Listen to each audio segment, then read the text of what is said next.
Cricket chronicles with Chandresh में आप सबका स्वागत है। मैंने सोचा कि इस आईपीएल के दौरान अलग अलग फॉर्मेट्स में एक्सपेरिमेंट करेंगे। कुछ सवाल है लोगों का जो आ रहा था बार बार, उन सवालों का जवाब देने की कोशिश करेंगे और पता कराएंगे कि क्या है, कैसे होता है इस आईपीएल के दौरान। कुछ सवाल आए हैं सोशल मीडिया पर, मैंने तो कहा कि उन सवालों का जवाब ले लेते हैं आईपीएल के रिलेटेड ही। उस पर जो है शुरू करते हैं।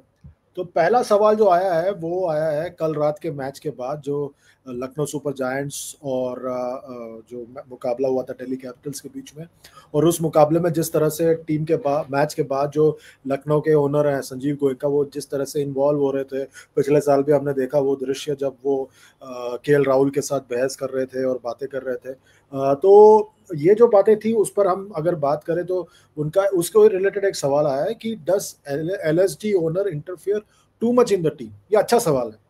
ये देखिए, ऐसा है कि जो टीमें जहाँ पे ओनर का इंटरफेरेंस होता है और इन्फ्लुएंस होता है, वो आईपीएल के इतिहास में बेहतर करते हैं। मुंबई एक बहुत बड़ा एग्जाम्पल है।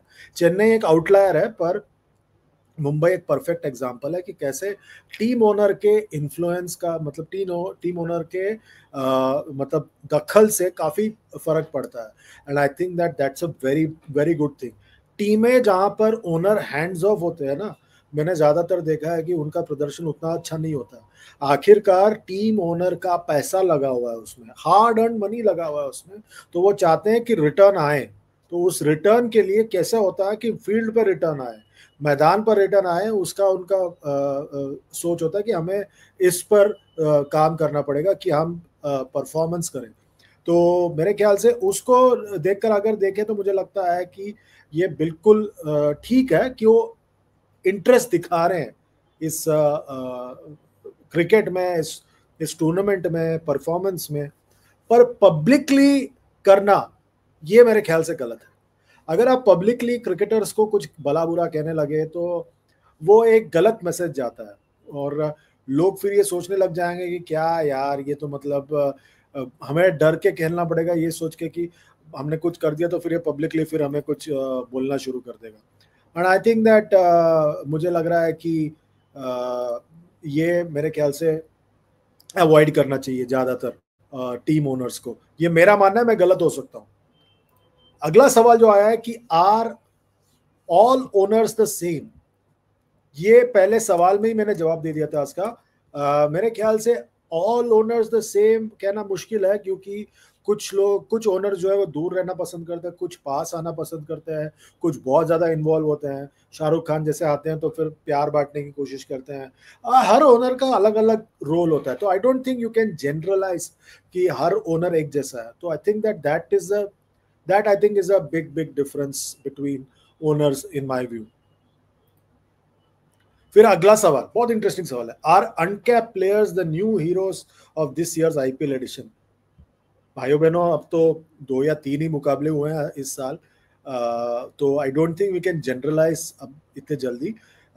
विघ्नेश पुतूर है या कल जो दूसरे जो खिलाड़ी थे जिन्होंने, विपराज थे और आशुतोष शर्मा, अब तक जो हुआ है उसमें तो देखकर लगता है कि वो पहले 2-3 मुकाबलों में आता है। पर हमें पता है आईपीएल में हर साल शुरुआत में कुछ ट्रेंड होता है, बीच में कुछ और ट्रेंड होता है, उसके बाद कोई और ट्रेंड होता है और उसके बाद अंत में कोई और ट्रेंड होता है। तो I don't think we can jump to conclusion right now. थोड़ा वेट करके देख लेते हैं कि क्या होता है and how things progress in this particular tournament. 2 और सवाल रह गए हैं जो आए हैं, जो जिनको हमने छाट कर निकाला है आप लोगों के लिए, कि how will Maxwell fair this season in his old franchise. देखिए, मैक्सवेल वापस जा चुके हैं पंजाब किंग्स के पास काफ़ी सालों के बाद। तो I think a lot of interest will be around how he performs. और अगर देखें तो जिस तरह से मैक्सवेल ने पहले किया है, कुछ खास नहीं किया था पंजाब के साथ, कुछ छुटपुट परफॉर्मेंसेस ही थे उनके।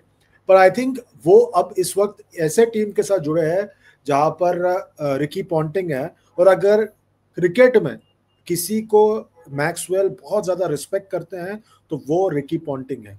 क्रिकेट में अगर मैक्सवेल को कोई मैनेज कर सकता है तो वो रिकी पॉन्टिंग है। रिकी पॉन्टिंग से बेहतर कोई नहीं है जो उनको मैनेज कर सके, उनके साथ मामला आगे बढ़ा सके और परफॉर्मेंस निकाल सके। And I think that's why Ricky Ponting is so highly rated.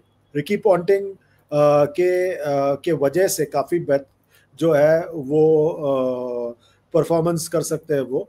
और I think everybody is hoping that Ricky Ponting के साथ अगर वो जुड़ चुके हैं तो फिर परफॉर्मेंस होगा।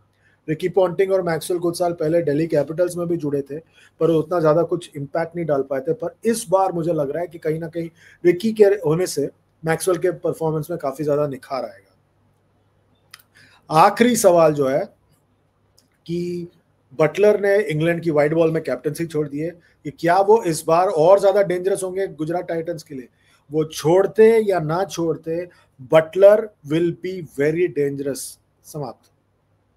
वो जिस तरह के बल्लेबाज हैं, वो खुलकर बल्लेबाजी करने में विश्वास रखते हैं, और गुजरात जैसे फ्रेंचाइज में उनका रोल बहुत ज्यादा इंपॉर्टेंट हो जाएगा। और मैं चाहता हूं कि वो ओपन करे, वो बीच में ना आए। आपको जितना ओवर मिलेगा आपको ही बेहतर है, आपके फॉर्म के लिए बेहतर है।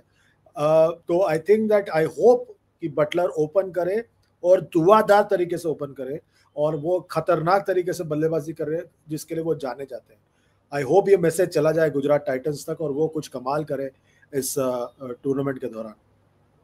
तो ये तो थे आपके सवाल।